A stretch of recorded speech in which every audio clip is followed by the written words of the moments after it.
जब भी हमें ऐसा लगता है कि सैलरी कैलकुलेट करनी है या हमारे पास एम्प्लॉय ज़्यादा है, उनकी सैलरी को मैनेज करना है, तो कैसे करेंगे? तो सबसे पहले एक्सेल में हमने क्या किया, एक कोई भी एक्सेल सीट खोल ली, इसके बाद एक सिंपल सा फॉर्मेट बना देते हैं जिसमें हमने लिख दिया नेम, क्या कर दिया सिटी, या नहीं देना है तो चल जाएगा, पोस्ट हो सकता है, बेसिक, उसकी बेसिक सैलरी हो सकती है, बेसिक पे भी मान सकते हो, ठीक है। और हो सकता है इसके बाद आ सकता है वर्किंग डे, क्या आ सकता है, या टोटल डे मान लो, टोटल डे हो सकता है, डिवाइड डे देना चाहते हो, वर्क डे कर दिया, ठीक है। कितने दिन काम किया, कितने टोटल दिन है।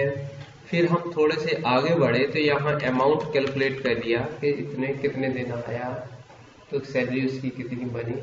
फिर हो सकता है आपको HR मिल रहा हो 5%, ठीक है, मान लेते हैं 5% मिल रहा हो सकता है DA भी मिल रहा हो आपको 5%, हो सकता है और भी TA भी मिल रहा हो, ये हो सकता है, मान लो इतना ही पर्याप्त है। फिर इसके बाद हम चाहते हैं कि क्या आ जाए, इसका टोटल आ जाए, क्या जाए, ग्रॉस टोटल, ग्रॉस सैलरी। फिर अब इसके बाद PF कटेगा, ठीक है। PF जब आ जाएगा तो उसके कटने के बाद आपकी बन जाती है नेट सैलरी, क्या बन जाती है। तो लगभग आपका जे फॉर्मेट क्लियर हुआ,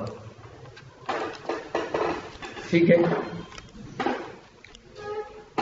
नेम हो गया, सिटी हो गया, पोस्ट हो गया, बेसिक पे हो गया, टोटल डे हो गया, वर्क डे हो गया, अमाउंट हो गया, HR DA और gross salary, PF, net salary.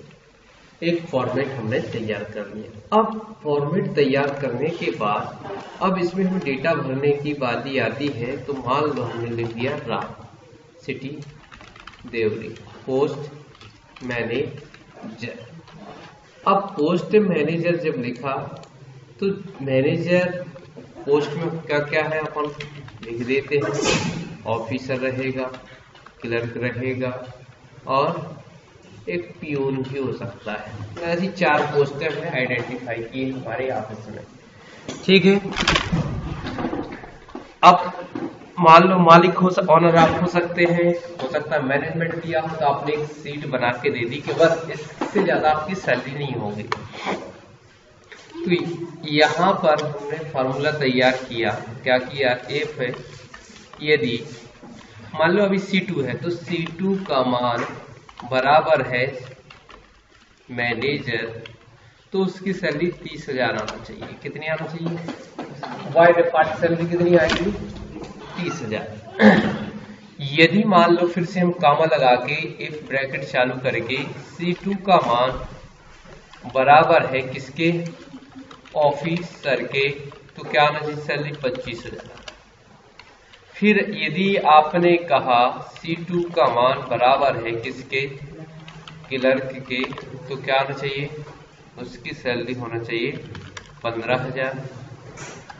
क्या होना चाहिए, कामा 15,000, कामा यदि C2 का मान कितना है, बराबर है किसके, पियून के, तो क्या आना चाहिए, चलो हमने कर दिया 10,000 सैलरी आना चाहिए पियून की। अब जितने और इसके अलावा मान लो इन 4 पोस्ट में से कोई भी नहीं आती है तो केवल खाली स्पेस आना चाहिए, ओके राइट। जितने ब्रैकेट लगाए उतने ब्रैकेट आप क्लोज कर देंगे, ओके। तो इस तरीके से आपका एक फार्मूला तैयार हो गया जो काय का कैलकुलेशन करके देगा आपको, काय का देगा,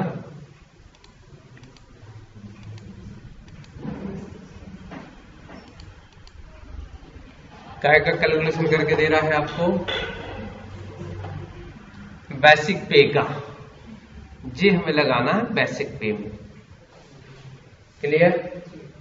तो अब हम क्या करेंगे, जेई का जेई फार्मूला कॉपी करेंगे,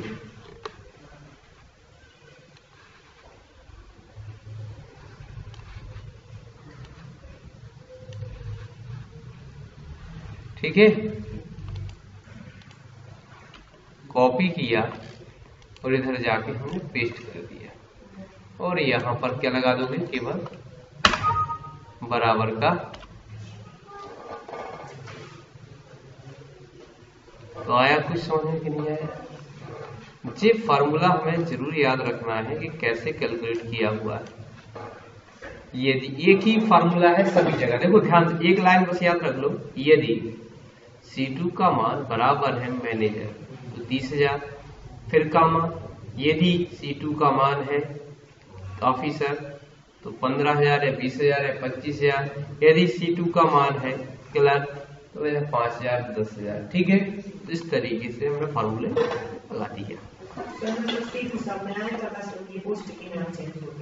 यस, फिर पकड़ के हमने ड्रैग एंड ड्रॉप कर दिया तो ऑटोमेटिक चेंज हो गया। देखो C3 हो गया, C4 हो गया, C5 हो गया, लेकिन सैलरी सबकी ऑटोमेटिक कैलकुलेट हो गई जी, यहाँ भरना नहीं है। फिर इसके बाद टोटल मान लो आप 30 दिन की बात कर रहे हैं, कितने दिन की बात कर रहे हैं, कंट्रोल D कर दिए सिलेक्ट करके, तो 30 दिन सब में लिख गया। अब मान लो कोई 25 दिन आया, कोई 10 दिन आया, कोई 20 दिन आया, कोई 15 दिन आया, ठीक है। तो अब ये आपको भरना है, भरना क्या नहीं, ये रेड करे दे रहे हैं या ये कॉलम कर रहे हैं, इसको नहीं भरना है, यहां से ये किसी को नहीं भरना, भरना केवल क्या है आपको, ये व्हाइट कलर के दिख रहा है, ठीक है। बाकी सारी चीजें खुद कैलकुलेट करेगा। अब क्या करोगे, जब हमने फिर बराबर लगाया, क्या लगाया, बराबर, फिर हमने टोटल सैलरी को बेसिक पे से सैलरी काउंट करना है, कैलकुलेट करना है, तो हम एक ब्रैकेट लगा देते हैं कि 30,000 में भाग दे देंगे 30 का, मतलब टोटल दिन कितने हुए महीने में, 30 दिन। सैलरी टोटल कितनी मिलती थी आपको, 30,000। तो हमने क्या किया, 30,000 में 30 का भाग दिया तो आंसर क्या आएगा, 1,000, राइट। अब हम गुणा कर देंगे कितने दिन तुमने काम किया है, कितने दिन तुमने वर्क किया है, जी इसमें हम लिख देंगे, ओके। तो क्या हो गया, D2 divide by E2 multiply F2। तो इस तरीके से आपकी सैलरी कैलकुलेट हो गई। इधर लगाओगे तो क्या लगाओगे, इसमें भाग दिया, इसका गुणा किया, या हम ड्रैग एंड ड्रॉप कर सकते थे, क्या कर सकते थे, पकड़ के खींच सकते थे। अब HRA जो भी सैलरी तुम्हारी बनी हुई है उस पर गुणा किया, भाग दिया, 5 का गुणा भाग दिया 100 का। इस तरीके से आपका 5% HRA सबका निकल आएगा। अब मान लो DA, तो DA के हिसाब से भी निकल सकता है, इसका DA का 5 भाग गए 100, पोस्ट वाइज भी DA, और ये सब चेंज हो सकते हैं, तो उसके लिए फॉर्मूला चेंज कर देंगे, लेकिन अभी सिंपल सीट बना रहे हैं। तो इसका G2 का 5 गुणित भागत गए 100, 5 गुणित 5 भागे 100, इसका G2 का गुणित 5 भागत गए 100, तो आपका आंसर आ गया 1250 रुपये। अब आया नेट सैलरी, क्या आया, नेट सैलरी। नेट सैलरी हम कैसे कैलकुलेट करेंगे, तो बताया है कि जब भी जो भी जितने दिन भी काम किया है, जितना पैसा मिला है वो प्लस HRA और DA जो भी होता है वो आपकी ग्रॉस सैलरी कहलाती है। मतलब मिलेंगे आपको 27,500 बन रही है आपकी सैलरी। अब मिलेंगे कितने? हो सकता है प्रोविडेंट फंड भी कट रहा हो आपका। क्या कट रहा हो? इसको नीचे अप्लाई कर देते हैं क्लिक करके। अब प्रोविडेंट फंड भविष्य निधि क्या होती है भैया? गवर्नमेंट के हम जमा कर देते हैं कि भविष्य में उपयोग करने के लिए पैसा चाहिए पड़ेगा, तो भविष्य को सुरक्षित रखने के लिए हम एक खाता खोल देते हैं जिसमें हमारा कुछ पैसा कटता जाता है। तो वो कितना कटेगा? तो उन्होंने कहा 12.5%। अब थोड़ा सा नियम शायद इस सत्र में चेंज हो गया है, तो ये 3,437 रुपए कट जाएंगे। कितने कट जाएंगे? आपको कट के सैलरी मिलना कितनी है?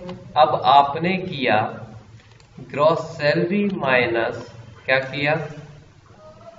K2 inter. इस तरीके से आप एक कंप्लीट सैलरी तैयार कर सकते हैं बिना कोई झिझक के। तो ये सारे फार्मूले हमने कैसे लगाए एक नजर में हम देखते हैं। ठीक है, तो हमने क्या किया,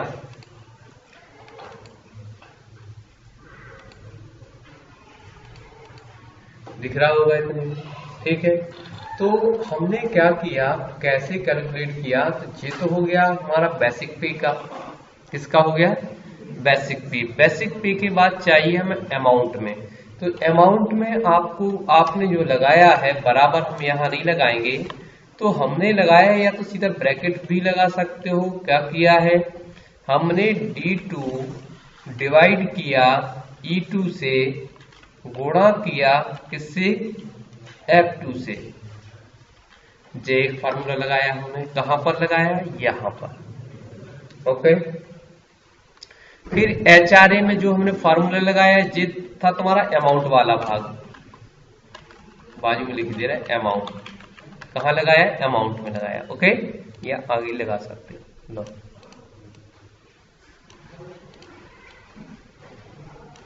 अमाउंट में हमने ये वाला फार्मूला लगाया। ओके, फिर इसके बाद अमाउंट के बाद HRA आ गया और DA आ गया। तो HRA और DA में जो फार्मूला लगाया है हमने क्या किया? G2 में गुणा किया 5 का, भाग दिया 100 का। जी का जी हमने इसमें भी लगा दिया। अब हमारा DA भी हो गया, इसकी DA का परसेंटेज चेंज हो सकता है। अब आया ग्रॉस सैलरी, जी सैलरी कर दिया। ग्रॉस सैलरी में हमने जो फॉर्मूला लगाया है, क्या लगाया है? G2 plus H2 plus I2। इस तरीके से हमने क्या लगा दिया ग्रॉस सैलरी में। PF जो लगाया है, PF में हमने लगाया है कि भैया J2 क्या लिखा? J2 का गुणा किया 5 भागित किया 100, 12.5%। राइट। अब ये हमारा आ गया काय में। अब हमारा बचा है क्या? Net salary. क्या बचा है? Net salary. एन सैलरी कर दिया। एन सैलरी में जो हमने फॉर्मूला लगाया है वो लगाया है, सबसे पहले तो हमने कैलकुलेट किया G2 minus K2, J2 minus क्या कर दिया? K2। इस तरीके से हमने पूरी सीट में ऊपर का बेसिक पे के अंदर लगाया है जी, काय के अंदर लगाया है, बेसिक पे का फॉर्मूला है जी, यहाँ पर लगाया है। ठीक है, तो जब भी हम मैनेजर की जगह प्यून कर देंगे तो चेंज हो जाएगा, ऑफिसर कर देंगे तो चेंज हो जाएगा, क्लर्क मैनेजर कर देंगे तब भी हमारी सैलरी। मान लो इनके हमने कुछ और लिख दिया, PEONA कर दिया तो यहाँ कोई सैलरी नहीं आएगी।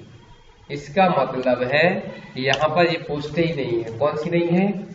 PEON करोगे तो ऑटोमेटिक वह सैलरी डिसाइड कर देगा। इस तरीके से हम क्या कर सकते हैं? सैलरी शीट तैयार कर सकते हैं। ओके।